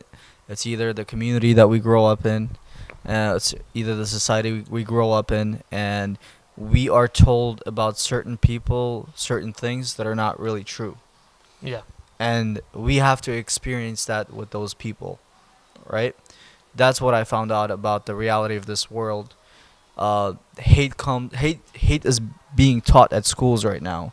Some Right. schools or at homes, some aunts are teaching hate to a little kid because, like, firsthand experience, like it happened to me when I was really young, coming to America. You know what I mean? Knowing nothing, and then that is really programmed to the kid's head that you are supposed to hate this kind of people. Mhm. Don't talk to this kind of people. Stay away from this kind of people. But then you grow up as an adult. You have a conversation with those people that Mhm. someone told not to have. You grow up with these people. You work with these people. You go to school with these people, and you have a total different uh, point of point of view from the world. And you just sit there and think like, I was told so much shit about these people, Yeah. and it's completely a freaking lie. Exactly. And the thing is, you have to be smart enough to find out about it and keep an open mind. That's what I think. That's where the unity begins. So basically, uninstalling the program that you've been installed when you were young, Correct. and reprogram yourself the way you think, the way you conduct your life, and how you lead your life. Not That- many people are brave enough to do that, unfortunately. Many Yeah. people are afraid. Many people are like kind of live in the bubble, just believing those yeah. things that they teach at schools and colleges, especially. That's a common thing, ideology of just yeah. you know. Man, there's just so much to talk about on this. This No, is gonna this be is another the- 2, 3, 4, 5 hours. Exactly. on- This is just what I wanted to cover. right. So uninstall whatever you have been programmed as a kid. Kid. Nothing that serves you, and Search on your own. search on your own. Find the answers, and whatever makes sense. Install that program. We're as a human beings. I think we're softwares too. 100%. You know, we in could some way. we could delete some of the flaws that we have and install some of the goods that we really need. All right. And I mean, just one thing I want to point out before speaking to anybody or like having a relationship with any person, Yeah. I don't look at them as he's different than me. I'm looking at a person, a human being. For me, Yeah. it's not important. You're a Muslim, you're a Jew, you're a Christian, you're black, you're white, you're red, you're Hindu. Doesn't matter. What matters to me is, are you a good person or you're a bad person? Yeah. Are you a person of God or you're not? Yeah. So that's how I kind of make my scan. I see. The rest is all extra. Two classes, good people and bad people. And that is everywhere. You could find Muslim people that are good or bad, Jewish people good and bad, Christian, and everywhere is the same. Same concept. That's the main thing, main line, and that's what I would leave this podcast at. Just Okay. spread positivity, love, and unity. All right, guys. Thanks for watching, viewing, and subscribing to this channel. If you guys haven't, please subscribe to Nathan's channel and follow I'm him. not so active on YouTube. And follow him on Instagram. Yeah, that's Yeah. where I'm more active. All right. I'll see you guys. Thank you, Parvis, for doing this, for inviting me to this beautiful hotel we're staying right now. Yeah. And this is really appreciated. And I hope this spreads a lot of unity, love, and peace to the whole wide world. Probably you're gonna caption us like Muslims speaking to a Jew. Exactly. So that's like I'm one gonna thing. title this Muslim and a Jew from same country sitting I love across that. each other. So at that, we'll leave you guys. Thank you so much for watching, and thank you, Parvis, for making this a reality. Thank you. Don't forget to subscribe, like, and share, guys. Bye.